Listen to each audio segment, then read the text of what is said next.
मोहब्बते अल्लाह अल्लाह अल्लाह ला इलाहा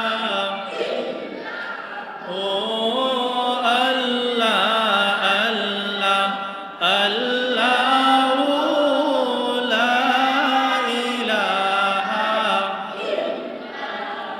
रहमतल लिल आलमीन नबी उम्मतेर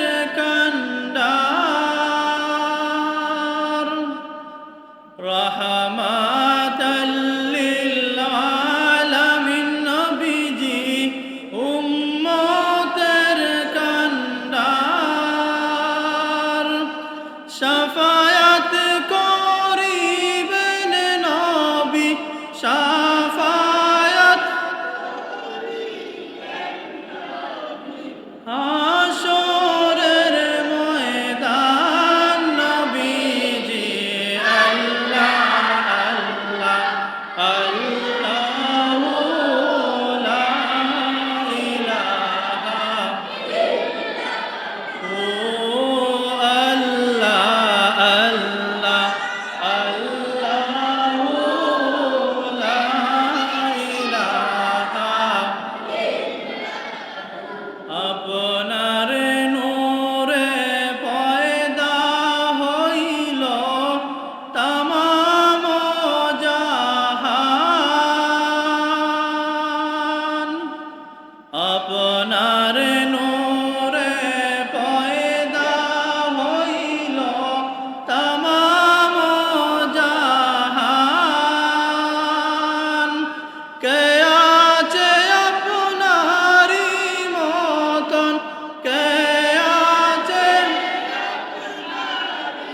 মতন এ ভব সংসার নবীজি আল্লাহ আল্লাহ আল্লাহ লা ইলাহা ও আল্লাহ আল্লাহ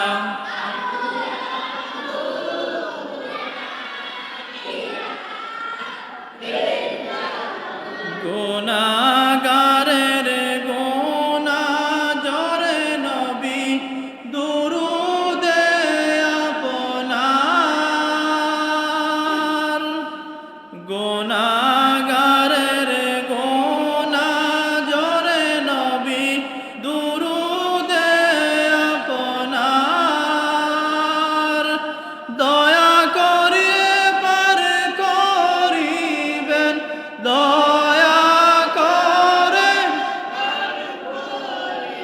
বেন উম্মত গুনাহগার নবীজি আল্লাহ আল্লাহ ইলাহা ইল্লাহু আল্লাহ আল্লাহ আল্লাহু লা ইলাহা ও সুবহানাল্লাহ ওয়ালহামদুলিল্লাহ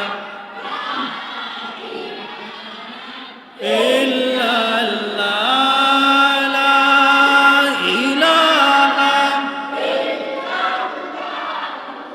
লা ইলাহা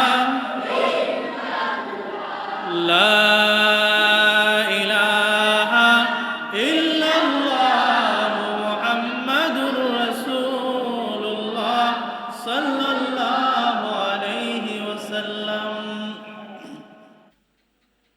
আলহামদুলিল্লাহ ঐতিহ্যবাহী দক্ষিণ বলদি এলাকাবাসীর উদ্যোগে আয়োজিত বলদির পুরাতন জামা মসজিদে পবিত্র আশুরা ও শুহাদায়ে কারবালার স্মরণে আলোচনা ও দোয়া মাহফিলে এই মুহূর্তে মাগরিবের নামাজ আদায় করে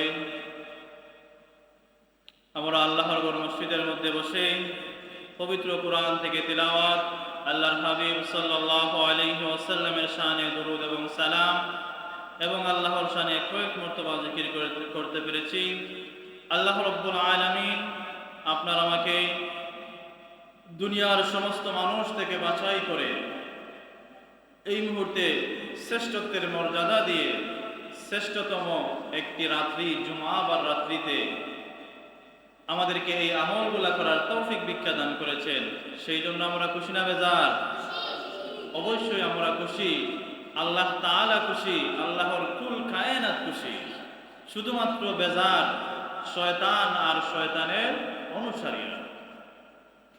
এবং আজকের এই মাহফিলে বিশেষ করে বেজার ইয়াজিদ এবং ইয়াজিদ বাহিনী যারা আছে তারা বেজার।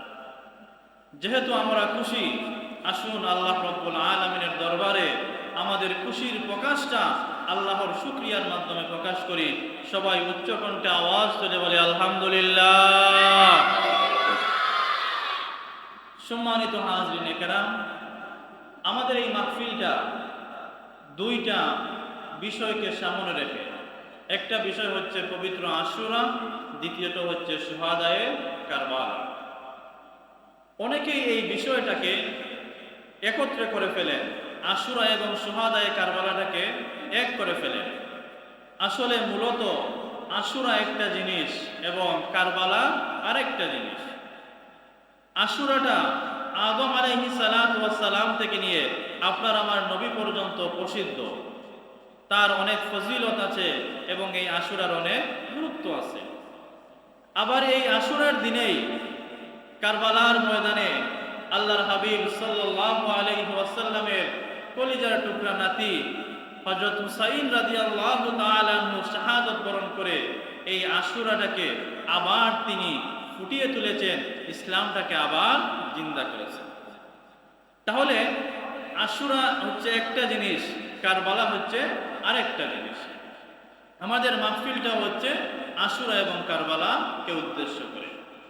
আসুন, যেহেতু দুইটা হেডলাইনে আমাদের মাহফিল, আমি এক এক করে দুইটার আলোচনা করার চেষ্টা করব। আল্লাহ রাব্বুল আলামিন আমাকে বলার এবং আপনাদেরকে ধৈর্য সহকারে শোনার তৌফিক ভিক্ষা দান করুক। সবাই বলেন আমিন।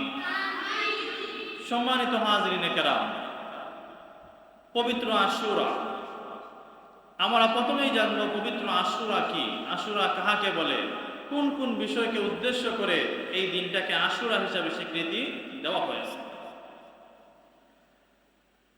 আমরা জানি আরবিতে আশারাতুন শব্দের অর্থ হচ্ছে 10। এই আশারাতুন শব্দ থেকে এসেছে আশুরা, অর্থাৎ মুহররমের 10 তারিখকে আশুরা বলা হয়। অন্য আরেকটা রিওয়ায়াত হচ্ছে আশুরার, আল্লামা বদরউদ্দিন আইনি রহমতুল্লাহি আলাইহি তিনি বুখারী শরীফের সরার মধ্যে লেখেন যে আল্লাহ রাব্বুল আলামিন এই আশুরার দিনে আল্লাহ তাআলা 10 জন নবী রাসূলকে 10টা বড় বড় ফজিলত দান করেছেন। এই জন্য এই দিনটাকে আশুরা বলা হয়। বলেন সুবহানাল্লাহ।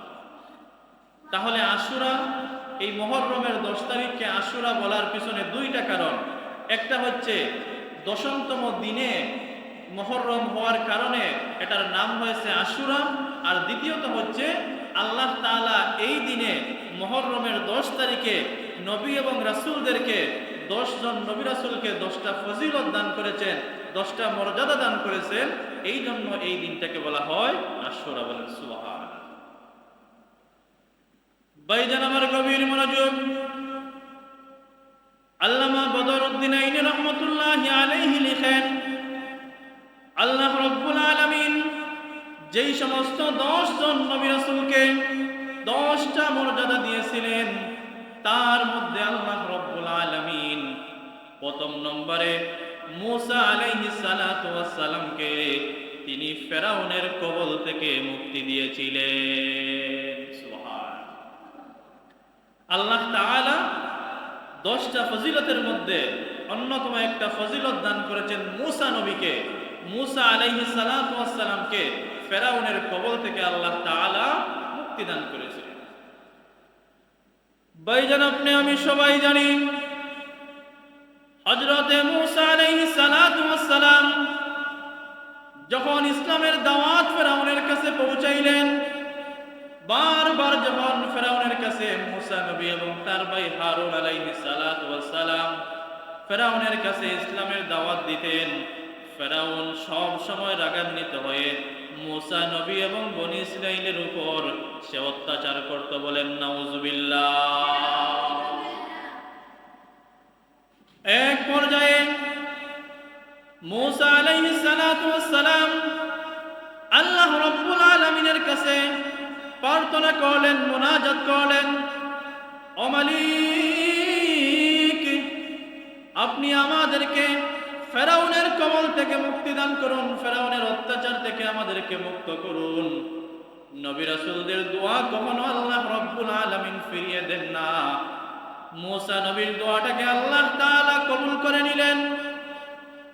মুহররমের 10 তারিখে যখন ফেরাউন মুসা নবী এবং মুসা নবীর সাথী যারা ছিলেন, ইমানদার যারা ছিলেন, তাদের উপর আক্রমণ করতে চাইল, আমার আল্লাহ রাব্বুল আলামিন মুসা আলাইহিস সালাতু ওয়াস সালামকে জানিয়ে দিলেন, আপনি এই এলাকা থেকে হিজরত করে ফেলেন, অর্থাৎ এই ফেরাউনের এলাকা থেকে আপনি চলে যান। বলেন সুবহানাল্লাহ। যেমন কথা তেমন কাজ। আল্লাহ রাব্বুল আলামিনের আদেশ পেয়ে মুসা আলাইহিস সালাতু ওয়াস সালাম তার দল বল নিয়ে তিনি রওনা দিলেন। রওনা দিয়ে তিনি এক পর্যায়ে এমন একটা জায়গার মধ্যে গিয়ে পৌঁছাইলেন, দেখলেন সামনের মধ্যে নদী। যখন নদীর সামনে গেলেন, মুসা নবীর সঙ্গী সাথীরা বলল, আমরা এবার মনে হয় ধরা পড়ে গেছি, ফেরাউনের কবল থেকে মনে হয় আর আমরা বাঁচতে পারবো না। মুসা নবী তার সঙ্গী সাথীদেরকে আশ্বাস দিয়ে বললেন, যে আল্লাহ রাব্বুল আলামিন আমাদেরকে কোনোদিন নিরাশ করেন নাই, কোনো বিপদের মধ্যে ফেলেন নাই, আজকেও ওই আল্লাহ তাআলা আমাদেরকে সাহায্য করবেন। বলেন সুবহানাল্লাহ। ভাইজান আমার, ফেরাউন মুসা নবীর দল যখন পিছনের দিকে তাকাইল, দেখতে পাওয়া ফেরাউন তার দল বল নিয়ে পিছন দিকে তাদেরকে তাড়া করার জন্য আসতেছে। মুসা নবীর দলের মানুষেরা ভয় পেয়ে গেল। এমন সময় মুসা আলাইহিস সালাতু ওয়াস সালাম আল্লাহ রাব্বুল আলামিনের কাছে হাত তুলে দোয়া যখন করলেন, আল্লাহ রাব্বুল আলামিন সাথে সাথে ওহী পাঠিয়ে এই মুসা নবীকে জানিয়ে দিলেন যে আপনি আপনার হাতের লাঠি দ্বারা আপনি সাগরের মধ্যে আঘাত করুন, নদীর মধ্যে আঘাত করুন। যেই মুহূর্তে মুসা আলাইহিস সালাতু ওয়াস সালামের কাছে ওহী আসলো, মুসা নবী তার লাঠি দ্বারা নদীর মধ্যে আঘাত করলেন, সাথে সাথে আমার আল্লাহ তাআলা নদীর এই পার এবং ওই পারের মধ্যে একটা রাস্তা তৈরি করে দিলেন। সুবহান। সেই কথা ভাইজান আমার, আল্লাহ তাআলা সূরা কোরআনের অন্যতম সূরা আশ-শুআরার 63 নম্বর আয়াতের মধ্যে জানিয়ে দেন, ফাআওহাইনা ইলা মূসা আন ইদরিব বিআসাকাল বাহর ফানফালাকা ফাকানা কুল্লু ফিরকিন কাত-তাউদিল আযীম। আমার আল্লাহ তাআলা বলেন, যখন মুসা নবী এমন পরিস্থিতির সম্মুখীন হলেন, আমি আল্লাহ তাআলা মুসা নবীকে তখন ওহী পাঠিয়ে দিলাম। ওহী পাঠিয়ে দিয়ে জানিয়ে দিলাম, আপনার হাতের লাঠি দ্বারা আপনি নদীর মধ্যে আঘাত করুন। মুসা নবী নদীর মধ্যে আঘাত করলেন, ফলে নদীটা বিভক্ত হয়ে গেল এবং তার মধ্যখান দিয়ে বিশাল একটা রাস্তা তৈরি হয়ে গেল। বলেন সুবহানাল্লাহ। এই কথা আল্লাহ তাআলা অন্য আরেকটা আয়াতের মধ্যে জানিয়ে দিয়েছেন।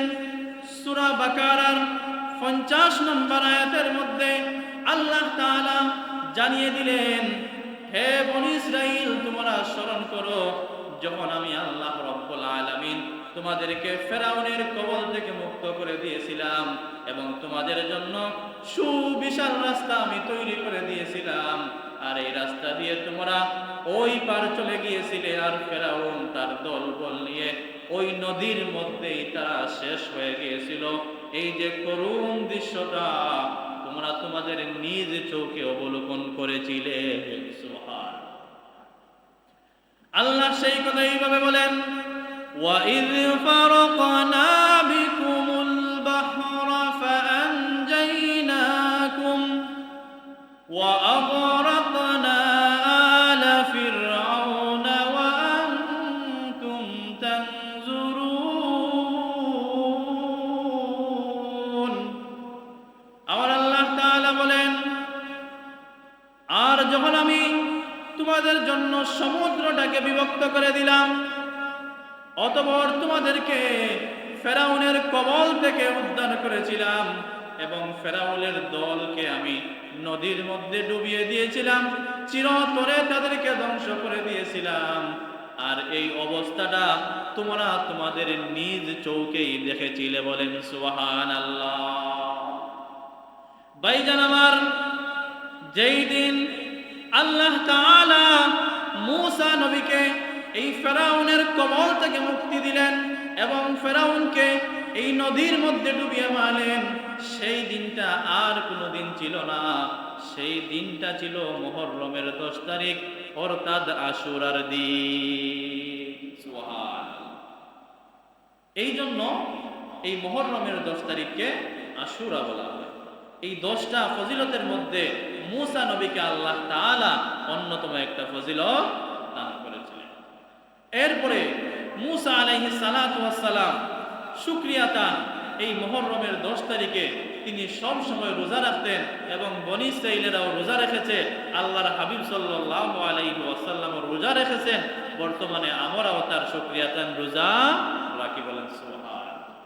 এই রোজাটা মূসা আলাইহিস সালাতু ওয়াস সালামের শুকরিয়াতান রোজা থেকে আমাদের কাছে এসেছে। সুবহান। তাহলে মুহররম আশুরার যেই 10টা ফজিলতের মধ্যে প্রথম নম্বর ফজিলত আল্লাহ তাআলা মূসা নবীকে দিয়েছিলেন। দ্বিতীয় নম্বর ফজিলত আল্লাহ তাআলা হযরত নূহ আলাইহিস সালাতু ওয়াস সালামকে দিয়েছিলেন। নূহ আলাইহিস সালাতু ওয়াস সালামের একটা নৌকা ছিল, নূহ নবীর কিস্তি যেটাকে বলা হয়। এই নূহ নবীর কিস্তিটা একটা মহাপ্লাবনের মধ্যে ভাসতেছিল। অনেক দিন ভাসার পরে 10 মুহররম এই পানিগুলা আল্লাহ রব্বুল আলামিনের আদেশে, আল্লাহর কুদরতিতে পানিগুলা শুকিয়ে যায় আর মূসা নবীর কিস্তিটা বর্তমান তুরস্কের জুদি পাহাড়ের মধ্যে গিয়ে লাগে। যেই দিন এই নূহ নবীর কিস্তি গিয়ে জুদি পাহাড়ের মধ্যে লাগে, সেই দিনটা ছিল মুহররমের 10 তারিখ। বলেন সুবহান। ভাইজান আমার, নূহ আলাইহিস সালাতু ওয়াস সালাম যখন তার অনুসারীদেরকে, তার এলাকার মানুষদেরকে ইসলামের দাওয়াত দিলেন, ইসলামের দাওয়াত দেওয়ার পরে নূহ নবীর বিরোধিতা শুরু করলো তার এলাকার দলের মানুষেরা, তার অনুসারীরা। নূহ আলাইহিস সালাতু ওয়াস সালামকে তারা একেবারে অতিষ্ঠ করে ফেললো। নূহ নবী যত তাদেরকে ইসলামের দাওয়াত দেন, হকের পথে যতই তাদেরকে দাওয়াত দেন, তারা ততই রাগান্বিত হয়ে নূহ নবীর বিপক্ষে তারা চলে যায়। নূহ নবীকে ঠাট্টা বিদ্রুপ করে, নূহ নবীর উপর যারা ঈমান এনেছিল তাদের উপর ঠাট্টা বিদ্রুপ করে নূহ আলাইহিস সালাতু ওয়াস সালামকে বারবার লাঞ্ছনা এবং বঞ্চনা করার পরে নূহ আলাইহিস সালাতু ওয়াস সালাম এক পর্যায়ে রাগান্বিত হয়ে আমার আল্লাহ রব্বুল আলামিনের কাছে দোয়া করলেন, ওগো মালিক, আমার মনে হয় এতদিন পর্যন্ত তাদেরকে ইসলামের দাওয়াত দেওয়ার পরে ওই ঈমান আনে না, ইসলাম গ্রহণ করে নাই, এরা আর কখনো ইসলাম গ্রহণ করবে না। আপনি এদেরকে ধ্বংস করে ফেলুন। ভাইজান আমার, নূহ আলাইহিস সালাতু ওয়াস সালাম 950 বছর দাওয়াত দিয়েছিলেন। 950 বছরের দাওয়াতে কিছু সংখ্যক মানুষ নূহ আলাইহিস সালাতু ওয়াস সালামের দাওয়াতটাকে গ্রহণ করেছে, বাকি সকল মানুষ নূহ নবীকে নিয়ে ঠাট্টা বিদ্রুপ করেছে। বলেন নাউজুবিল্লাহ। আল্লাহ তাআলা নূহ নবীকে আদেশ করলেন, আপনি একটি নৌকা তৈরি করুন, নূহ আলাইহিস সালাতু ওয়াস সালাম বিশাল নৌকা তৈরি করলেন। এই নৌকার সাথেও তারা দুর্ব্যবহার করেছে, খারাপ আচরণ করেছে, অন্যায় আচরণ করেছে। তারা যেই অন্যায় আচরণটা যেইভাবে তারা করেছিল, আল্লাহ তাআলার কুদরতিতে তাদের এই ভুলগুলাকে তারা নিজেরাই সংশোধন করিয়েছে। বলেন সুবহানাল্লাহ। শেষ পর্যায়ে আল্লাহ তাআলা নূহ নবীকে বললেন, আপনার অনুসারী যারা, আপনার উপর ঈমান এনেছে যারা, তাদেরকে বলুন আপনি নৌকায় আরোহণের জন্য, নৌকাতে ওঠার জন্য। যখন ঈমানদার মুসলমানেরা নৌকার মধ্যে উঠল, তখন সময় এই কাফির মুশরিক বেঈমানেরা এই নৌকায় আরোহণকারী ব্যক্তিদেরকে দেখে তারা ঠাট্টা বিদ্রুপ করতে শুরু করলো। নূহ নবী আর সহ্য না করতে পেরে আল্লাহ রাব্বুল আলামিনকে বললেন, আল্লাহ তুমি এদেরকে ধ্বংস করে দাও, এদেরকে ধ্বংস করে দাও। আল্লাহ তাআলা এমন একটা মহাপ্লাবন দিলেন, মাটিকে আদেশ করলেন তুমি দুই ভাগ হয়ে যাও। আসমানকে বললেন তোমার বুকে যত পানি আছে তুমি জমিনের মধ্যে ছেড়ে দাও। বলেন সুবহানাল্লাহ। জমিনটা দুই ভাগ হয়ে গেল, জমিন থেকে পানি উত্তোলিত হলো, আকাশ ফেটে পানি পড়তে লাগলো। এমন বড় মহাপ্লাবন হলো, বন্যা হয়ে গেল। এই পৃথিবীর বুকে কোনো একটা জায়গা বাকি ছিল না শুকনা। সমস্ত পৃথিবীটা পানির মধ্যে ডুবে গিয়েছিল। নূহ আলাইহিস সালাতু ওয়াস সালাম এবং ঈমানদার যারা, তারা ছিল শুধু নৌকার মধ্যে, আর বাকি সবাই পানির মধ্যে সাঁতার কাটতে কাটতে কাটতে কাটতে যখন সমস্ত বেঈমানেরা ইন্তেকাল করলো, মারা গেল, তখন নূহ আলাইহিস সালাতু ওয়াস সালাম আল্লাহ রাব্বুল আলামিনের কাছে দোয়া করলেন, আল্লাহ তাআলা এবার তুমি পৃথিবীকে তার আগের অবস্থায় ফিরিয়ে দাও। বলেন সুবহানাল্লাহ। আল্লাহ তাআলা পৃথিবীটাকে তার আগের অবস্থায় ফিরিয়ে দিলেন। যেই কথাটা আল্লাহ তাআলা কোরআনের সূরা হুদের ৪৪ নম্বর আয়াতের মধ্যে জানিয়ে দেন, পৃথিবীটাকে তখন আল্লাহ তাআলা কিভাবে আদেশ করেছিলেন। আল্লাহ তাআলা বলতেছেন, ওয়াকিলা ইয়া আরদু বুলগি মাকি ওয়া ইয়া সামাউ আকলিগি ওয়া গীদাল মাউ ওয়া কুদিয়াল আমরু ওয়াস্তাওয়াত আলা জুদি ওয়া কিলা বু'দাল লিকাউমিজ জালিমিন। আমার আল্লাহ তাআলা নির্দেশ দিলেন, ইয়া আরদ, হে পৃথিবী, তোমার পানি গিলে নাও। তুমি যেই পানি ছেড়েছিলে তোমার বুক থেকে, তুমি তোমার পানিগুলাকে আবার গিলে নাও। হে আকাশ, তুমি শান্ত হও। আকাশ থেকে আর বৃষ্টি বর্ষণের দরকার নাই, আকাশ থেকে আর পানি নিচের মধ্যে ফেলানোর কোনো দরকার নাই। আল্লাহ রাব্বুল আলামিনের আদেশ পেয়ে জমিন তার পানি ছেড়ে দেওয়া বন্ধ করে দিল, আকাশ তার বৃষ্টি বন্ধ করে দিল। ধীরে ধীরে পানিগুলা কমতে লাগলো। জমিনটা তার পানিগুলাকে আবার চুষে নিল, আকাশ তার পানিগুলাকে আবার আকাশের মধ্যে তুলে নিয়ে গেল। এমন সময় নূহ আর নবীর কিস্তিটা গিয়ে এমন এক জায়গার মধ্যে লেগেছিল, যেই জায়গার নাম হচ্ছে জুদি পাহাড়। তখন সময় পানি কমতে কমতে নূহ নবীর নৌকাটা যেই জায়গার মধ্যে লেগেছিল, সেই জায়গাটার নাম হচ্ছে জুদি পাহাড়, যেটা আল্লাহ তাআলা কুরআন মুজিদের মধ্যেও বর্ণনা করে দিয়েছে। এই যে নূহ নবীর কিস্তিটা এতদিন পানির মধ্যে ঘুরপাক খাওয়ার পরে যেই মুহূর্তে পানি শুকিয়ে গিয়ে নূহ নবীর কিস্তিটা মাটির মধ্যে লেগেছিল, পাহাড়ের মধ্যে গিয়ে তার নোঙ্গর তুলেছিল, জুদি পাহাড়ে তার নোঙ্গর তুলেছিল, সেই দিনটা ছিল মুহররমের 10 তারিখ। বলেন সুবহানাল্লাহ। তাহলে ভাইজান আমার, আল্লাহ তাআলা নবী রাসূলদেরকে 10টা ফজিলতের মধ্যে নূহ নবীকে একটা ফজিলত দিয়েছিলেন। নূহ নবীর কিস্তিটাকে আল্লাহ তাআলা 10 মুহররমে জুদি পাহাড়ে নোঙ্গর তুলেছিলেন। সুবহানাল্লাহ। তারপরে ভাইজান আমার, আল্লাহ তাআলা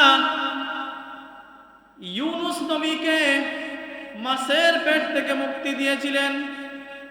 তিন নম্বর যে ফজিলত আল্লাহ তাআলা নবী রাসূলদেরকে দিয়েছিলেন, তার মধ্যে মুহররমের 10 তারিখে অর্থাৎ আশুরার দিনে ইউনুস নবীকে মাছের পেট থেকে মুক্তি দিয়েছিলেন। ঠিক তদ্রূপ প্রত্যেকটা নবী রাসূলের উপর অত্যাচার এসেছে, নির্যাতন এসেছে একমাত্র ইসলামের দাওয়াত দেওয়ার জন্য। যখনই তারা মানুষের কাছে ইসলামের দাওয়াত পৌঁছাতে গেলেন, হকের কথা যখন মানুষের সামনে তুলে ধরলেন, মানুষের এই ধর্মের মধ্যে যখন আঘাত আসলো, তারা মূর্তি পূজা করত, শিরকি কাজ করত, যখন নবী রাসূলগণ তাদেরকে এই কাজগুলা করতে নিষেধ করেছেন, তখনই নবী রাসূলদের শত্রুতে তারা পরিণত হয়েছে, বলেন নাউজুবিল্লাহ। ঠিক তদ্রূপ ভাইজান আমার, ইউনুস আলাইহিস সালাতু ওয়াস সালাম যখন বিধর্মীদের কাছে দ্বীনের দাওয়াত তিনি দিলেন, তারা তো ইসলাম গ্রহণ করেন নাই, ঈমান আনে নাই। পক্ষান্তরে তারা ইউনুস নবীর বিরোধিতা শুরু করল।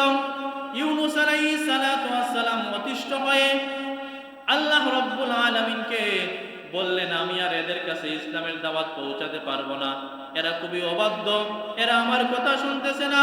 আল্লাহ রাব্বুল আলামিন ইউনুস নবীকে বললেন, তোমাকে হিজরত করার আদেশ দেব। কিন্তু ইউনুস নবী কিন্তু বুঝে গেছেন যে আল্লাহ তাআলা আমাকে এই অঞ্চলের মধ্যে আর ইসলামের দাওয়াতের জন্য রাখবেন না, আমাকে হিজরত করে অন্য এলাকায় চলে যেতে বলবেন।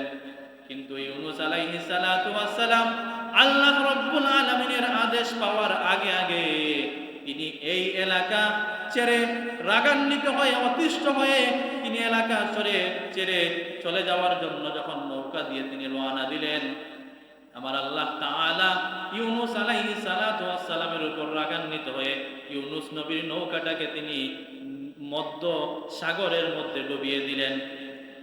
যেই মুহূর্তে ভাইজান আমার ইউনুস আলাইহিস সালাতু ওয়াস সালামের নৌকাটা যখন ডুবে গেল, অথবা অন্য বর্ণনা এসেছে যখন ইউনুস নবী যখন রওনা দিয়েছেন এই এলাকা ছেড়ে তিনি অন্য এলাকার মধ্যে চলে যাবেন, নৌকাটা যখন মধ্য নদীর মধ্যে গিয়েছে তখন হঠাৎ করে তুফান চলে এসেছে এবং নৌকার মধ্যে মানুষ ছিল বুঝাই করা অতিরিক্ত মানুষ।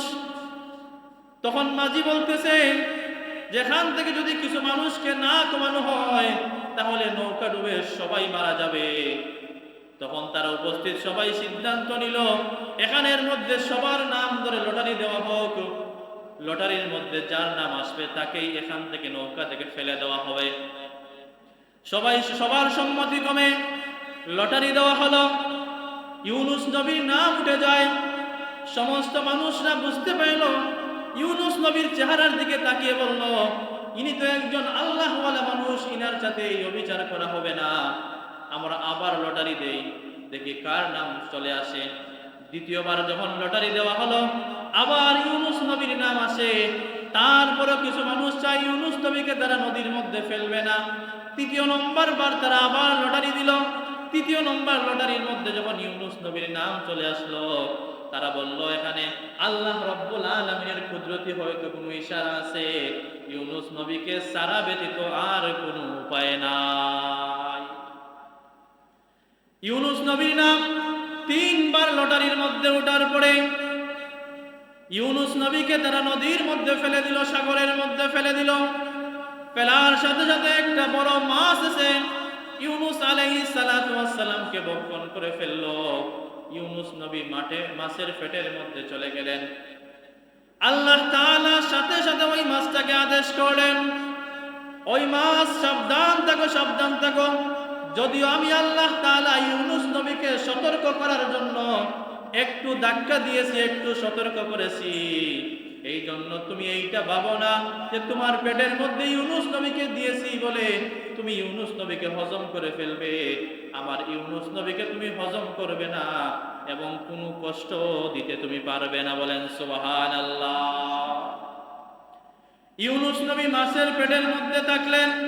থাকা অবস্থায় তিনি বুঝতে পারলেন যে আল্লাহ রাব্বুল আলামিন আমাকে পরীক্ষার মধ্যে ফেলেছেন। যেহেতু মাছের পেটে থাকার পরেও আমি ইউনুস নবী হজম হইতেছি না, মাছ আমাকে হজম করতেছে না, আমার একটা হাড্ডি গুড্ডিও ভাঙতেছে না, কোনো কষ্ট আমাকে দিতেছে না, এমনকি তার পেটের ভিতরে আমাকে ইবাদতের ব্যবস্থা করে দেওয়া হয়েছে। তাহলে আল্লাহ তাআলার আদেশের অপেক্ষা না করে আমি বাহির হওয়ার জন্য হয়তো আল্লাহ তাআলা আমাকে এই পরীক্ষার মধ্যে ফেলেছেন।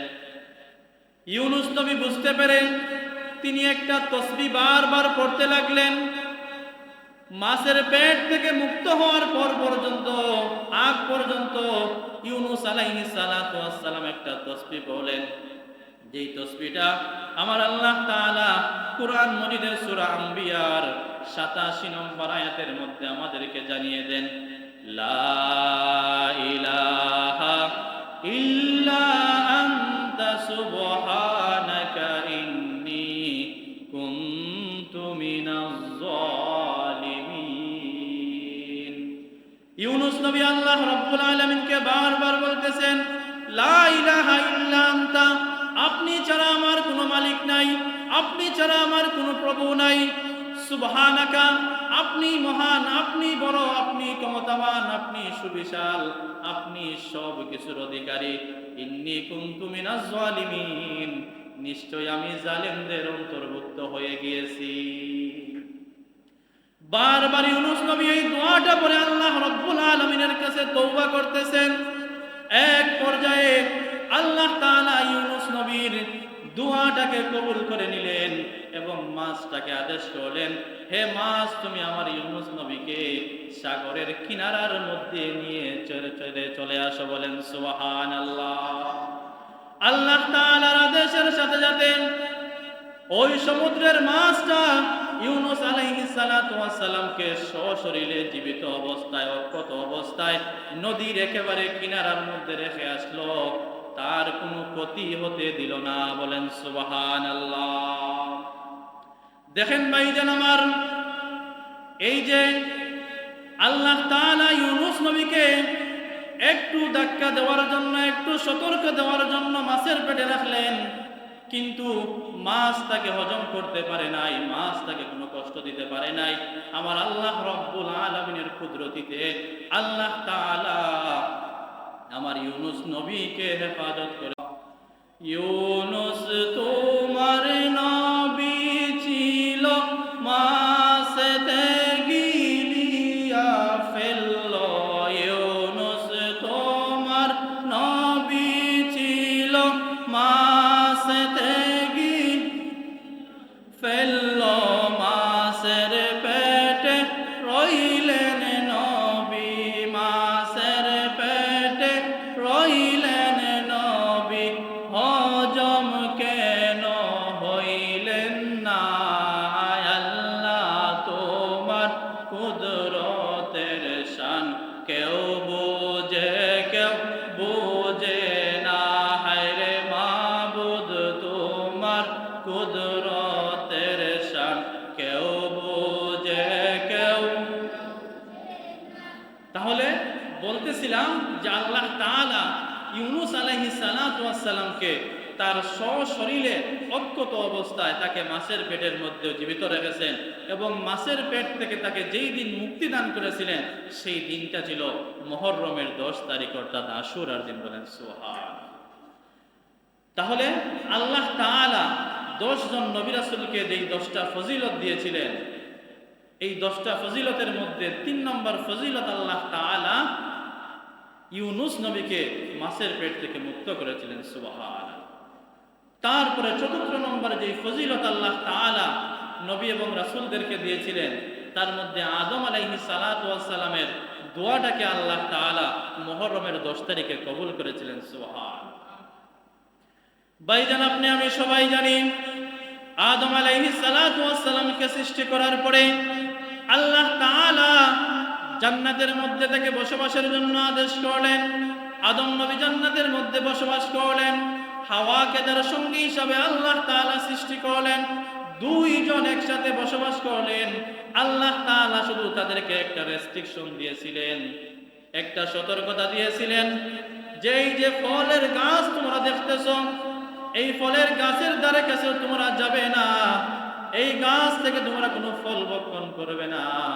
কিন্তু তারা আল্লাহ রব্বুল আলামিনের আদেশটা সামান্য সময়ের জন্য ভুলে গিয়ে তারা এই ফলটা ভক্ষণ করে ফেলেছিলেন।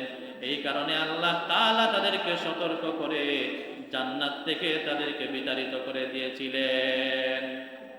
জান্নাত থেকে বিতাড়িত করার পরে আদম আলাইহিস সালাতু ওয়াস সালাম দুনিয়ার এক প্রান্ত থেকে আরেক প্রান্ত পর্যন্ত তিনি ঘুরে বেরিয়েছেন, ঘুরতেছেন। এমন সময় আমার নবী আদম আলাইহিস সালাতু ওয়াস সালাম যখন 350 বছর ঘোরার পরে হঠাৎ করে ওনার মনে হলো, জান্নাতে যখন আমি ছিলাম, জান্নাতের মধ্যে আমি দেখতে পেলাম একজন মানুষের নাম আমার আল্লাহ রব্বুল আলামিনের নামের সাথে হয়তো আল্লাহ রব্বুল আলামিনের কাছে ওই বান্দাটা সবচাইতে প্রিয়।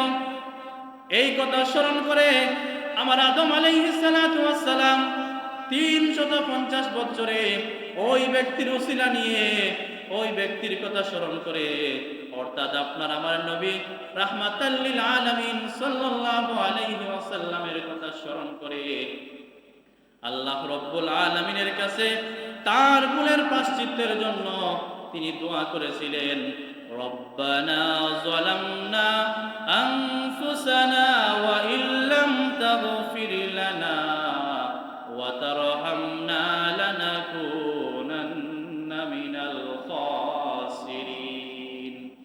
যেই মুহূর্তে ভাইজান আমার আদম আলাইহিস সালাতু ওয়াস সালাম আল্লাহ রব্বুল আলামিনের কাছে দোয়া করলেন, তওবাটা করলেন, আমার আল্লাহ তাআলা আমার হাবিবের উসিলায় আদম নবীর তওবাটাকে কবুল করে নিলেন। যেই মুহূর্তে আদম নবীর তওবাটা আল্লাহ তাআলা কবুল করলেন, যেই দিনে কবুল করলেন, ওই দিনটা ছিল মুহররমের 10 তারিখ, অর্থাৎ আশুরার দিন। বলেন সুবহানাল্লাহ। তাহলে চতুর্থ নম্বরে আল্লাহ তাআলা আদম আলাইহিস সালাতু ওয়াস সালামের দোয়াটাকে কবুল করেছিলেন। বলেন সুবহানাল্লাহ।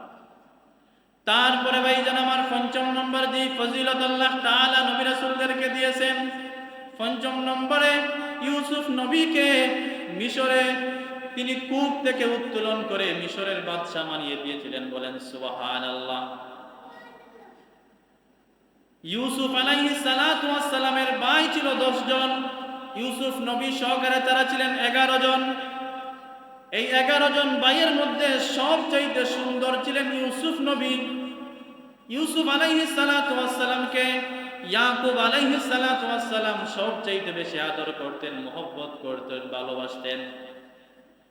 ইউসুফকে এত ভালোবাসার কারণে তার যারা 10 জন ভাই ছিল তারা তা সহ্য করতে পারত না। তারা ভাবতো যে আমরাও বাবার ছেলে, ইউসুফও বাবার ছেলে, কিন্তু আমাদের বাবা আমাদেরকে ভালো না বেশে ইউসুফকে কেন এত বেশি ভালোবাসেন, তারা হিংসা করত। আর ইউসুফ আলাইহিস সালাতু ওয়াস সালাম ছোটবেলায় একটা স্বপ্ন দেখেছিলেন, যেই স্বপ্নটা হচ্ছে এই রকম। ইউসুফ নবী দেখলেন যে আসমান থেকে 11টা 10টা তারা তার কাছে এসেছে এবং তার পায়ের কাছে এসে লুটে পড়ে গিয়েছে। ইউসুফ আলাইহিস সালাতু ওয়াস সালাম এই স্বপ্নটা তার বাবার কাছে ইয়াকুব নবীর কাছে বললেন। ইয়াকুব নবী বললেন, এই স্বপ্নটা তুমি আর কারো কাছে বলবো না। কোনো এক ঘটনাক্রমে তার ভাইয়েরা এই খবর পেয়ে গেছে, এই স্বপ্নের কথা তারা জেনে গেছে।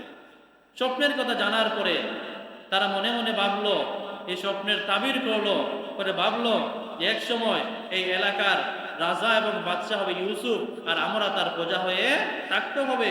সুতরাং ইউসুফকে যদি না সরাই তাহলে আমরা একদিকে যেমন বাবার ভালোবাসা পাবো না, অন্যদিকে কিছুদিন পরে আমাদেরকে প্রজা হয়ে এই এলাকার মধ্যে থাকতে হবে। সবাই রাগান্বিত হয়ে চক্রান্ত করে তারা একবার ইয়াকুব নবীর কাছে গেল, গিয়ে বলল, বাবা ইউসুফকে আমাদের সাথে দাও, আমরা ইউসুফকে নিয়ে খেলার মাঠে যাব, খেলতে যাব। ইয়াকুব আলাইহিস সালাতু ওয়াস সালাম অন্যান্য ভাইদের সাথে ইউসুফ নবীকেও ছেড়ে দিলেন। তারা একটা কুয়ার সামনে গিয়ে ইউসুফ আলাইহিস সালাতু ওয়াস সালামের জামাটা শরীর থেকে খুলে ইউসুফ নবীর হাত পা বেঁধে তারা ইউসুফ আলাইহিস সালাতু ওয়াস সালামকে কূপের মধ্যে ফেলে দিল। বলেন নাউজুবিল্লাহ। ইউসুফ নবীকে তারা কূপের মধ্যে ফেলে চলে আসলো। এইদিকে ইউসুফ নবীর শরীরের মধ্যে যে জামাটা ছিল, এই জামার মধ্যে তারা ছাগলের রক্ত লাগিয়ে দিল। এই জামাটা এনে তারা বিভিন্ন অনুনয় বিনয় করে তারা ইয়াকুব নবীর সামনে উপস্থাপন করে বলল, ইউসুফকে নেকড়ে বাগে খেয়ে ফেলেছে, এই দেখো তার জামার মধ্যে রক্ত লেগে আছে। ইয়াকুব আলাইহিস সালাতু ওয়াস সালাম কিছু বললেন না। তিনি বুঝতে পারলেন আমার সন্তানেরা ইউসুফকে হত্যা করে ফেলেছে, মেরে ফেলেছে। তারা ধনের সন্তানের জন্য ইয়াকুব আলাইহিস সালাতু ওয়াস সালাম শুধু ক্রন্দন আর ক্রন্দন, কান্না করতেছেন। কান্না করতে করতে এক পর্যায়ে ইয়াকুব আলাইহিস সালাতু ওয়াস সালামের চোখের দৃষ্টি পর্যন্ত চলে যায়। ভাইজান আমার, ইউসুফ নবীকে কুয়ার মধ্যে ফেলে দেওয়া হলো। এমন সময় একটা মিশরের কাফেলা এই কুয়ার পাশ দিয়ে যাইতেছে। তারা কুয়া দেখে এখানের মধ্যে তাবু গাড়লো, যেহেতু পানি আছে আমরা এখানের মধ্যে রাত্রি যাপন করি, সকাল বেলা হলে আমরা মিশরের মধ্যে চলে যাব। তারা এখানের মধ্যে তাবু গাড়লো। একজনকে তারা পাঠাইলো কুয়া থেকে পানি উত্তোলন করার জন্য। যখন সময় ওই ব্যক্তি কুয়ার মধ্যে বালতিটা ছেড়ে দিল পানি উত্তোলন করার জন্য, পানি তোলার জন্য, এমন সময় ইউসুফ আলাইহিস সালাতু ওয়াস সালাম এই বালতির মধ্যে ধরে ফেললেন। ওই ব্যক্তি টেনে টেনে বালতির সাথে ইউসুফ নবীকে উপরের মধ্যে তুললেন। এত সুন্দর ছেলে দেখে তারা এইটার প্রকাশ করলেন না, এটাকে তাদের ব্যবসায়িক পণ্য হিসেবে তারা রেখে দিলেন। কাফেলার সবার সাথে এসে বললেন যে এই দেখো কুয়ার মধ্যে একটা ছেলে পেয়েছি, আমরা এরকে মিশরের মধ্যে নিয়ে বিক্রি করে যেই টাকাটা আমরা পাবো সেই টাকা দিয়ে আমরা খরচ করব। তারাই ইউসুফ আলাইহিস সালাতু ওয়াস সালামকে মিশরের মধ্যে নিয়ে গেল। মিশরের বাজারের মধ্যে যখন তারা ইউসুফ নবীকে তুলল, তখন সময় জুলেখার স্বামী ছিলেন খুবই ধনাঢ্য ব্যক্তি, ওই এলাকার বাদশা ছিলেন জুলেখার স্বামী। জুলেখার স্বামী ইউসুফ আলাইহিস সালাতু ওয়াস সালামকে টাকা দিয়ে তিনি ক্রয় করে নিলেন। বলেন সুবহানাল্লাহ। তো ভাইজান বলতেছিলাম, এই যে ইউসুফ আলাইহিস সালাতু ওয়াস সালামকে কুয়া থেকে যখন তোলা হলো, যেই দিন ইউসুফ নবীকে কুয়া থেকে উত্তোলন করা হয়েছিল যে কোনো ঘটনাক্রমে, ওই দিনটা ছিল মুহররমের 10 তারিখ, অর্থাৎ আশুরার দিন। বলেন সুবহানাল্লাহ। এই যে ইউসুফ আলাইহিস সালাতু ওয়াস সালামকে এই কুয়া থেকে উত্তোলন করা হয়েছিল, সেই কথা আমার আল্লাহ তাআলা সূরা ইউসুফের মধ্যে সুন্দর করে 19 নম্বর আয়াতের মধ্যে আল্লাহ তুলে ধরেছেন। وجاءت سيارة فأرسلوا واردهم فأدلى دلوه قال يا بشرى هذا غلام وأسروه بضاعة والله عليم بما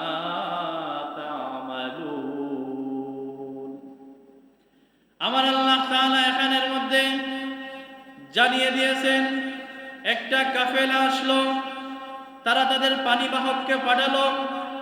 পানিবাহক সেখানের মধ্যে একজন সন্তান পেলেন, তাকে উত্তোলন করলেন, মিশরের মধ্যে তাকে নিয়ে বিক্রি করলেন এবং পরবর্তীতে আল্লাহ তাআলা তাকে মিশরের বাদশা বানিয়ে দিলেন। সুবহানাল্লাহ। তাহলে ৫ম নম্বরে আল্লাহ তাআলা যে ফজিলত নবী রাসূলদেরকে দিয়েছিলেন, তার মধ্যে ইউসুফ আলাইহিস সালাতু ওয়াস সালামকে কুয়া থেকে মুক্তি দান করেছিলেন। বলেন সুবহানাল্লাহ। তারপরে ভাইজান আমার ৬ষ্ঠ নম্বরে আল্লাহ তাআলা নবী রাসূলদের মধ্যে যাকে ফজিলত দান করেছিলেন, সেটা হচ্ছে ঈসা আলাইহিস সালাতু ওয়াস সালামের জন্ম মুহররমের 10 তারিখেই হয়েছিল। সুবহানাল্লাহ। আবার ঈসা আলাইহিস সালাতু ওয়াস সালামকে এই মুহররমের 10 তারিখেই আবার তাকে আসমানের মধ্যে উঠিয়ে নেওয়া হয়েছে। খ্রিস্টানরা তারা মনে করে যে ঈসা আলাইহিস সালাতু ওয়াস সালামকে তারা হত্যা করে ফেলেছে। প্রকৃতপক্ষে তারা ঈসা আলাইহিস সালাতু ওয়াস সালামকে হত্যা করতে পারে নাই।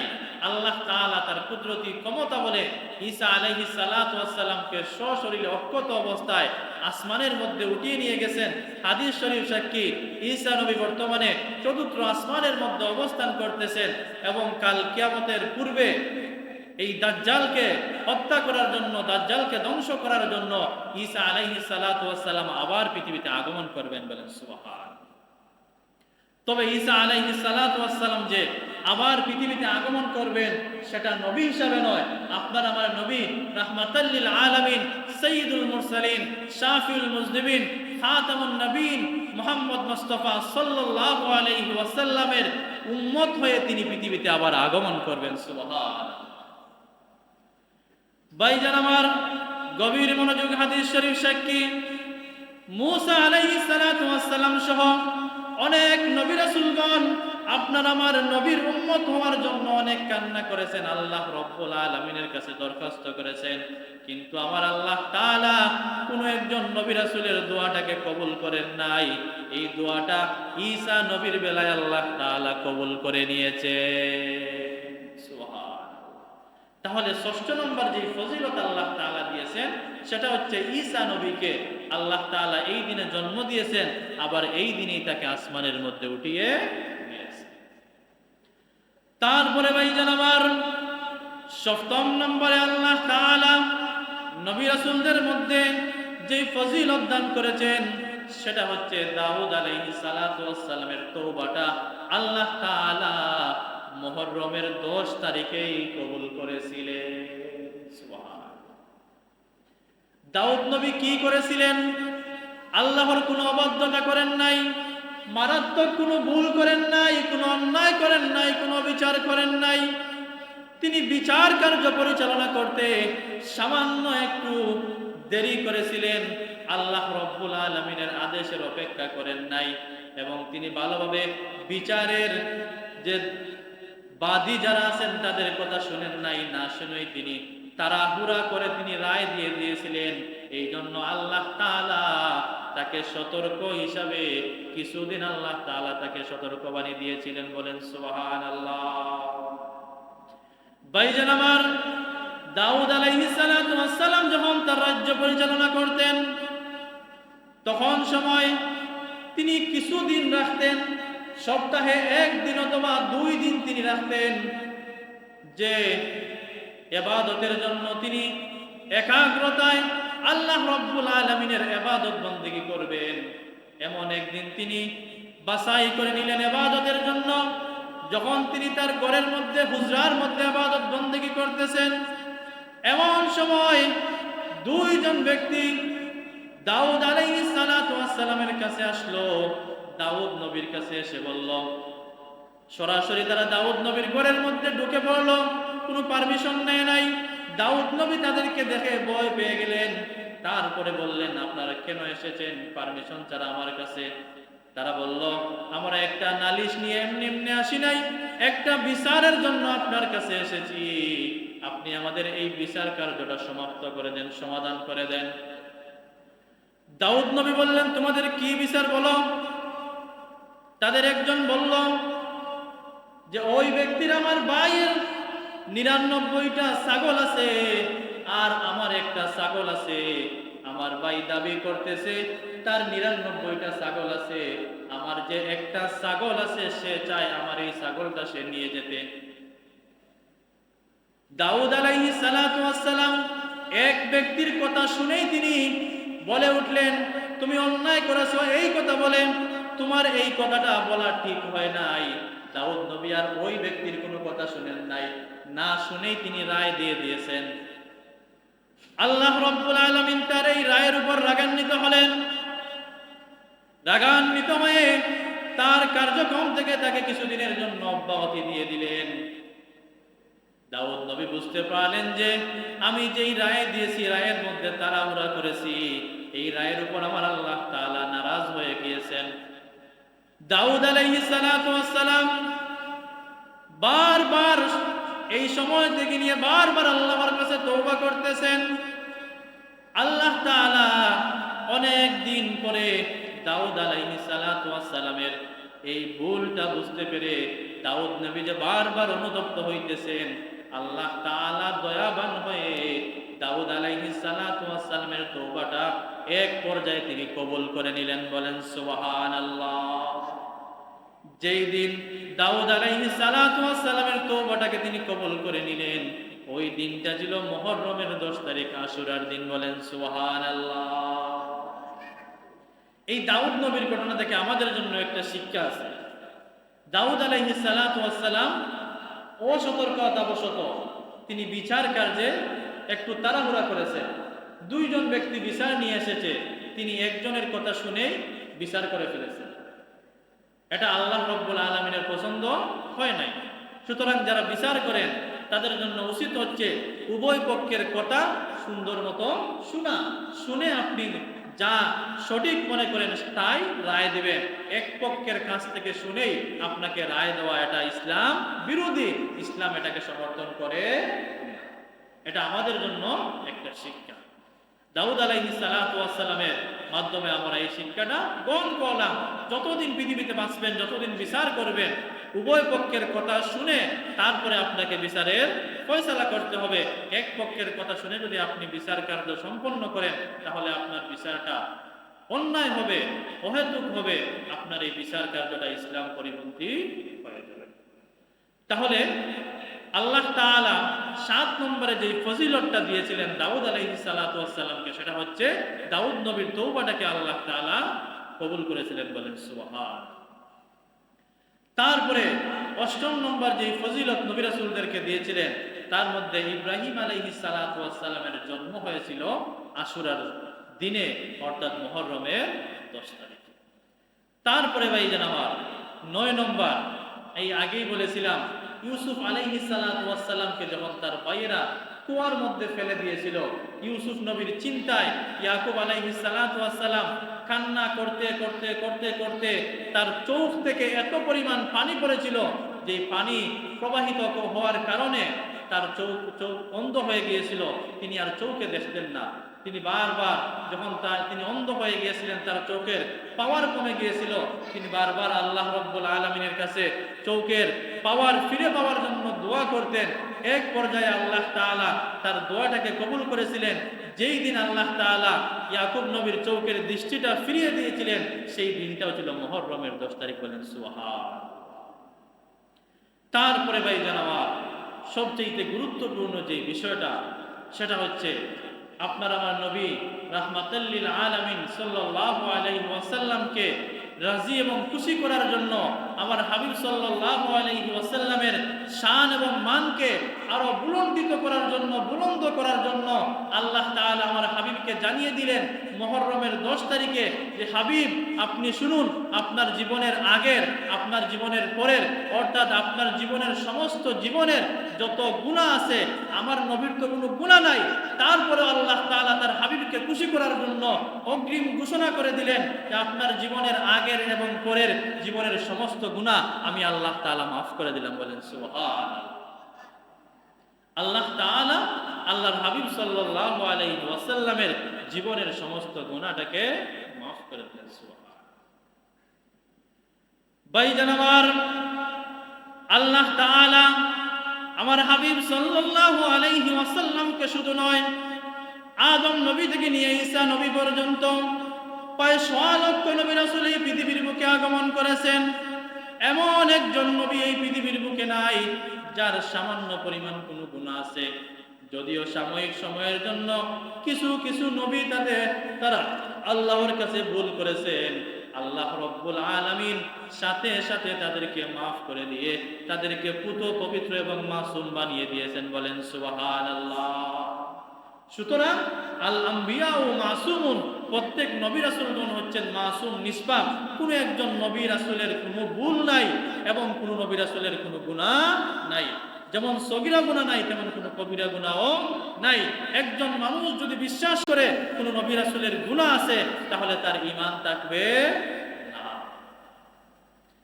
বিভিন্ন ঘটনাক্রমে অনেকেই বলতে পারেন যে আদম নবী ভুল করেছেন, অমুক নবী ভুল করেছেন, তারা অন্যায় করেছেন, গুনাহের কাজ করেছেন। এইরকম আকীদা বিশ্বাস যদি কোনো একটা মুসলমানের থাকে, সাথে সাথে তার ঈমান চলে যাবে, সে আর ঈমান ধরে রাখতে পারবে না।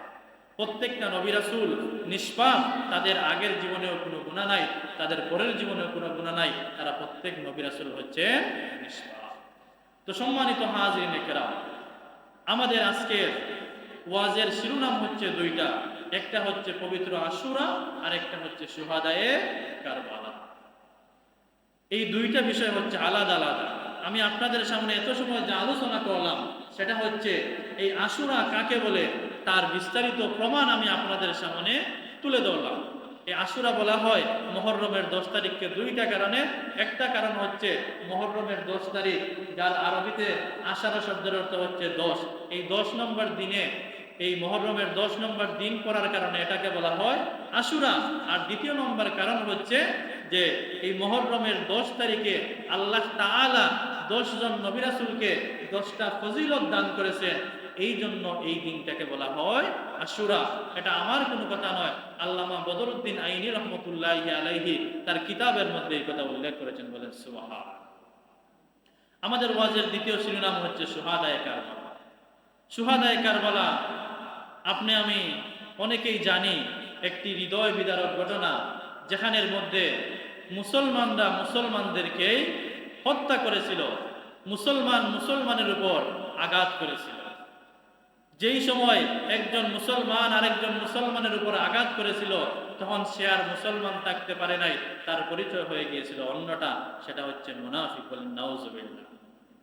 আপনি আমি সবাই জানি যে আল্লাহর হাবিব সাল্লাল্লাহু আলাইহি ওয়াসাল্লামের প্রিয় নাতি ইমাম হুসাইন রাদিয়াল্লাহু তাআলা আনহুকে কারবালার প্রান্তরের মধ্যে ইয়াজিদ বাহিনী শহীদ করেছিল, কারবালার প্রান্তরে নির্মমভাবে। ইয়াজিদ বাহিনীও ছিল মুসলমান, হুসাইন রাদিয়াল্লাহু তাআলা আনহু ছিলেন মুসলমান। একজন মুসলমান হয়ে আরেকজন মুসলমানকে নির্মমভাবে তারা হত্যা করেছে।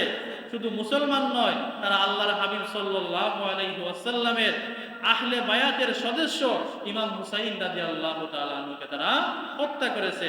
এই হত্যা করার কারণে ওই ইয়াজিদ বাহিনীর মানুষেরা আর মুসলমান থাকতে পারে নাই, এরা বেঈমান হয়ে গেছে। বলেন নাউজুবিল্লাহ। সম্মানিত হাজরিনে কেরাম, আমাদের সময় শেষ।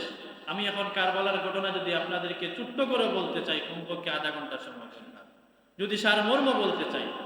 তাই আমি আর সারমর্ম এই আশুরার এই কারবালার ঘটনাটা আর আপনাদের সামনে এখন উল্লেখ করতেছি না। যদি আল্লাহ রাব্বুল আলামিন আমাকে সুযোগ দান করেন, আগামীকাল শুক্রবার জুমআ নামাজে আপনাদেরকে কারবালার বিষয়টা বিস্তারিত আপনাদের সামনে তুলে ধরবো ইনশাআল্লাহ। এর আগে বলতে চাই, এই যে আশুরাটা আল্লাহ তাআলা নবী রাসূলদের 10টা ফজিলতের মাধ্যমে আমাদেরকে আশুরা দান করেছেন। এই আশুরাতে আমাদের জন্য কিছু আমল আছে। এর মধ্যে 1 নম্বর আমল হচ্ছে, এই আশুরার প্রসিদ্ধ আমল হচ্ছে এই দিনে রোজা রাখা।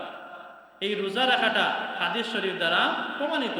আল্লাহর হাবিব সাল্লাল্লাহু আলাইহি ওয়াসাল্লাম বলেন, যেই ব্যক্তি আশুরার রোজা রাখবে, আল্লাহ তাআলা তার পূর্বের 1 বছরের গুনাহ মাফ করে দেবেন। বলেন সুবহান। এই আশুরার রোজাটা কিভাবে রাখবেন? আশুরার রোজা রাখবেন 2টা। কেউ যদি রাখেন 9 মুহররম এবং 10 মুহররম, আজকে তো 9 মুহররম চলে গেছে, যদি আজকে রেখে না থাকেন তাহলে আগামীকালকে এবং শনিবার 2 দিন রোজা রাখবেন। মুহররমের রোজাটা 2 দিন রাখতে হয়, কেননা আল্লাহর হাবিব সাল্লাল্লাহু আলাইহি ওয়াসাল্লাম আমাদেরকে মুহররমের আশুরার রোজা 2টা রাখার জন্য আদেশ করেছেন। তারপরে এই আশুরার দিনে আমাদের জন্য আরেকটা গুরুত্বপূর্ণ আমল হচ্ছে সেই দিনে তওবা করা, কারণ এই দিনটা হচ্ছে তওবার দিন। এই দিনে আল্লাহ তাআলা অসংখ্য নবী রাসূলদের তওবা কবুল করেছেন। বলেন সুবহান। এই যে আমি সন্ধ্যা থেকে নিয়ে এই পর্যন্ত আলোচনা করলাম, এখানের মধ্যে অনেক ঘটনা আপনাদেরকে শুনাইছি যে আল্লাহ তাআলা বিভিন্ন নবী রাসূলদের তওবা এই দিনেই কবুল করেছেন। সুতরাং আমরা যদি এই বিশ্বাস নিয়ে এই আশুরার দিনে আমরা আল্লাহর কাছে তওবা করি, আল্লাহর কাছে দোয়া করি, আল্লাহর কাছে আমাদের প্রয়োজনটাকে তুলে ধরি, অবশ্যই আল্লাহ তাআলা আমাদের তওবাটাকে কবুল করে আমাদের হাজতটাকে পূর্ণ করে দেবেন ইনশাআল্লাহ। তো সম্মানিত হাজিরিনে কেরাম, আমাদের সময় শেষ হয়ে গিয়েছে। আল্লাহ রাব্বুল আলামিন যেইটুকু আলোচনা করলাম, এই আলোচনার উপরে আমাকে এবং আপনাদের সবাইকে আমল করার তৌফিক ভিক্ষা দান করে সবাই বলেন আমিন। وآخر دعوانا أن الحمد لله رب العالمين. اللهم آمين اللهم آمين. الحمد لله رب العالمين والعاقبة للمتقين والصلاة والسلام على سيد الأنبياء والمرسلين وعلى آله وأصحابه وأهل بيته والناس أجمعين. ربنا فاغفر لنا ذنوبنا وكفر عنا سيئاتنا وتوفنا مع الأبرار ربنا آتنا في الدنيا حسنة وفي الآخرة حسنة وقنا عذاب النار وقنا عذاب القبر وقنا عذاب الحشر وقنا عذاب الفلسرات وقنا عذاب يوم القيامة وقنا عذاب السكرة الموت اللهم اغفر لنا ولوالدينا رب ارحمهما كما ربياني صغيرا رب اجعلني مقيم الصلاة ومن ذريتي ربنا وتقبل دعاء اللهم يا دافع البليات يا حلال المشكلات يا قاضي الحاجات اللهم يا شافي الأمراض اشفي مرضانا شفاء كاملا اللهم يا حي يا قيوم برحمتك يا نستغيث اے رب العالمین معبود আল্লাহ একদিকে পবিত্র আশুরার রাত্রি অন্যদিকে পবিত্র শুক্রবার রাত্রি গো মাওলা হায় আল্লাহ দুইটা বরকতময় সময়ে মাগরিব থেকে নিয়ে এই পর্যন্ত তেলাওয়াত দুরূদ শরীফ জিকির ইস্তেগফার দুরূদ ও সালাম প্রেরণ করি মাওলা দাঁড়িয়ে বাংলা মুরব্বী বাবাদেরকে লইয়া আয় আল্লাহ পর্দার অন্তরালের মা বোনদেরকে লইয়া কলিজার টুকরা যুবক ভাইদেরকে লইয়া মাসুম বাচ্চাদেরকে লইয়া আমি গুনাহগার ভিক্ষার বেচা কালি দুই খানাত বাড়িয়ে দিলাম আল্লাহ সে দেখো এই মজলিসের মধ্যে তোমার বাড়ি তোমার হাবিবের বাড়ি জিয়ারত করনেওয়ালা অনেক মানুষ হাত বাড়াইছে গো আল্লাহ অনেক দাড়ি বাংলা মুরব্বী বাবাজিরা হাত বাড়াইছেন মাওলা আলেম উলামা কোরআনের হাফেজরা হাত বাড়াইছে গো আল্লাহ আল্লাহ আমরার যার হাত কান্দা তোমার কাছে পছন্দ হয় মাওলা ওই হাতের দিকে তাকাইয়া আজকের আমরার এই মাহফিলটা তুমি কবুল আর মঞ্জুর ফরমাও আল্লাহ আমরার পক্ষ থেকে নাম ধরে ধরে লক্ষ কোটি দুরূদ আর সালাম আপনার হাবিবের খেদমতে পৌঁছায়া দাও আদম নবী থেকে লইয়া আজ পর্যন্ত যত মুমিন মুমিনাত মুসলিমিন মুসলিমাত কবরের বাসিন্দা প্রত্যেকের কবরে পৌঁছায়া দাও আয় আল্লাহ শুহাদায়ে উহুদ শুহাদায়ে বদর শুহাদায়ে কারবালা সহ আয় আল্লাহ যুগে যুগে যত মানুষ শহীদ হইছেন মাওলা প্রত্যেকের কবরের মধ্যে সব আপনি পৌঁছায়া দাও আয় আল্লাহ প্রত্যেক মুমিন মুমিনাত মুসলিমিন মুসলিমাতের কবরের মধ্যে পৌঁছায়া দাও আয় আল্লাহ বিশেষ করে এই মজলিসের মধ্যে অনেকের মা নাই বাবা নাই গো আল্লাহ হায় আল্লাহ তারা তারা মাই বাবার লাগি দোয়া করার লাগি আল্লাহ মসজিদের মধ্যে বইতাছেন মাওলা আয় আল্লাহ তারা মাই বাবার কবরের মধ্যে সব পৌঁছাইয়া দাও কবরের জান্নাতের বাগান আপনি বানাইয়া দাও হায় আল্লাহ আপনারে মায়া করে করে যারা কবরের বাসিন্দা গো আল্লাহ আয় আল্লাহ প্রত্যেকের কবরের মধ্যে সব আপনি পৌঁছাইয়া দাও আয় আল্লাহ তারা রূহকান্তারে আল্লাহ আপনার উপরে রাজি আর খুশি করে দাও আয় রব্বুল আলামিন আল্লাহ জনাব মজনু মিয়া সাহেব আল্লাহ এই মসজিদের সাবেক যত মুতল্লি কবরের বাসিন্দা হয়ে গেছেন প্রত্যেকের লাগি দোয়া চাইছেন আল্লাহ আয় আল্লাহ প্রত্যেকের কবরের মধ্যে পৌঁছাইয়া দাও আয় আল্লাহ বিশেষ করে জনাব আকবর আলী সাহেবের কবরের মধ্যে পৌঁছাইয়া দাও আয় আল্লাহ মজনু মিয়া সাহেবের মায়ের খানদান বাবার খানদানের সমস্ত মুর্দেগানের কবরের মধ্যে পৌঁছাইয়া দাও আয় আল্লাহ জনাব নজমুল খান সাহেব দোয়া চাইছেন আল্লাহ তাইনের মুর্দেগানের কবরের মধ্যে সব পৌঁছাইয়া দাও আয় রব্বুল আলামিন আয় আল্লাহ এইভাবে আরো যত মুর্দেগা আল্লাহ যত মানুষ মুর্দেগানের লাগি দোয়া চাইছেন তার কবরের মধ্যে পৌঁছাইয়া দাও আয় আল্লাহ বিশেষ করিয়া বানেশ্বরপুর মুকামবাড়ির একজন মহিলা আল্লাহ ওনার সন্তানের লাগি দোয়া চাইছেন আল্লাহ আয় আল্লাহ মা জীবিত কিন্তু সন্তান কবরের বাসিন্দা আল্লাহ আয় আল্লাহ যেই মা সন্তান হারাইলিছে ওই মা সারা দুনিয়ার কেউ জানে না সন্তান হারানোর বেদনা আল্লাহ আল্লাহ তোমার মায়ের বান্দির সন্তান বলতে কবরে জান্নাতের বাগান বানাইয়া দাও। আয় আল্লাহ মায়ের সবরে জামিল আপনি আতা ফরমাও। আয় আল্লাহ যে সমস্ত মা বলতে সন্তান পাইছেন না আল্লাহর তারা সন্তান দিয়ে তাদের কলিজারে ঠান্ডা করে দাও। আয় আল্লাহ নিঃসন্তান দম্পতিদেরকে আল্লাহ সন্তান দান ফরমাও। আয় আল্লাহ তাদেরকে নেককার সন্তান আপনি দান ফরমাও। আয় রব্বুল আলামিন আমরা যারা হাত বাড়াইছি আল্লাহ আমাদের জীবনের গুনাহ খাতাগুলোকে মাফ ফরমাও। আয় আল্লাহ আমাদের হায়াতের মধ্যে তনুতনের মধ্যে ঈমান ও আমলের মধ্যে বরকত দান ফরমাও। আয় আল্লাহ দেশে বিদেশে যত মানুষ পেরেশানির মধ্যে আল্লাহ পেরেশানি দূর করে দাও। আয় আল্লাহ প্রত্যেককে হালাল রুজি দিয়ে আপনি মালামাল করে দাও। আয় আল্লাহ যত মানুষ বেমারি আল্লাহ প্রত্যেককে শেফা দান করে দাও। আয় আল্লাহ আমরা রুহানি জিসমানি যত বেমার আছে আল্লাহ শেফা নেয়ামত দ্বারা বদলাইয়া দাও। আয় আল্লাহ তোমার এক মায়ের বান্দি আল্লাহ জনাব মাহবুব আহমদের আম্মা আল্লাহ অনেক দিন যাবত অসুস্থ মাওলা। আয় আল্লাহ তোমার মায়ের বান্দির উপরে খাস রহমত নাজিল ফরমাও। আয় আল্লাহ তোমার মায়ের বান্দির অসুস্থ নেয়ামতে শেফা নেয়ামত দ্বারা বদলাইয়া দাও। আয় আল্লাহ তোমার মায়ের বান্দির বাচ্চাদের হায়াতের মধ্যে তুমি বরকত দান ফরমাও। আয় আল্লাহ জনাব শাহিন আহমদ আল্লাহ ওনার বাগ্নির জন্য দোয়া চাইছেন আল্লাহ বাচ্চাদের হায়াত বাড়াইয়া দাও গো মাওলা। আয় আল্লাহ বাচ্চাদের মা বাবার নেককার আওলাদ হিসেবে তুমি কবুল আর মঞ্জুর ফরমাও। আয় আল্লাহ ইহসান আহমদের আম্মা আল্লাহ ছেলের জন্য দোয়া চাইছেন আল্লাহ দোয়ারে কবুল আর মঞ্জুর ফরমাও। আয় আল্লাহ শাবু আহমদ ওজিফার কদম ফরিয়া দোয়া চাইছেন আল্লাহ দোয়ারে কবুল আর মঞ্জুর ফরমাও। আয় আল্লাহ আমরা এখানের মধ্যে যারা হাত বাড়াইছি মাওলা জানি না কার মনের ভিতরে কোন দুঃখের আগুন দাও দাও করে চলতেছে। আয় আল্লাহ প্রত্যেকের অন্তরের দুঃখরে তুমি দূর করে দাও। আয় আল্লাহ শান্তির জিন্দেগি তুমি নসিব ফরমাও। আয় আল্লাহ অনেকে আওলাদ লইয়া বড় পেরেশানির মধ্যে আসেন রে আল্লাহ। আয় আল্লাহ আওলাদের পেরেশানি দূর করে দাও। আয় আল্লাহ আমরা আওলাদের নেককার আওলাদ হিসেবে কবুল আর মঞ্জুর ফরমাও। আয় রব্বুল আলামিন আল্লাহ জনাব আহাদ চাচা আল্লাহ দোয়া চাইছেন আল্লাহ ওনার সন্তান বলতে আল্লাহ তুমি শান্তির জিন্দেগি নসিব ফরমাও। আয় রব্বুল আলামিন মাবুদ আল্লাহ আমরা মক্কা মদিনার মেহমান হিসেবে কবুল ফরমাও। আয় আল্লাহ আমরা মওতের জামানা কবরের জামানা জোগাড়ের তৌফিক তুমি দান করে দাও। আয় আল্লাহ আমি ওদমের কাছে অনেক মঞ্চে দোয়া চাইন আল্লাহ। আয় আল্লাহ যে যে নিয়তে দোয়া চাইন আল্লাহ তারা নেক নিয়তে তুমি কবুল আর মঞ্জুর ফরমাও।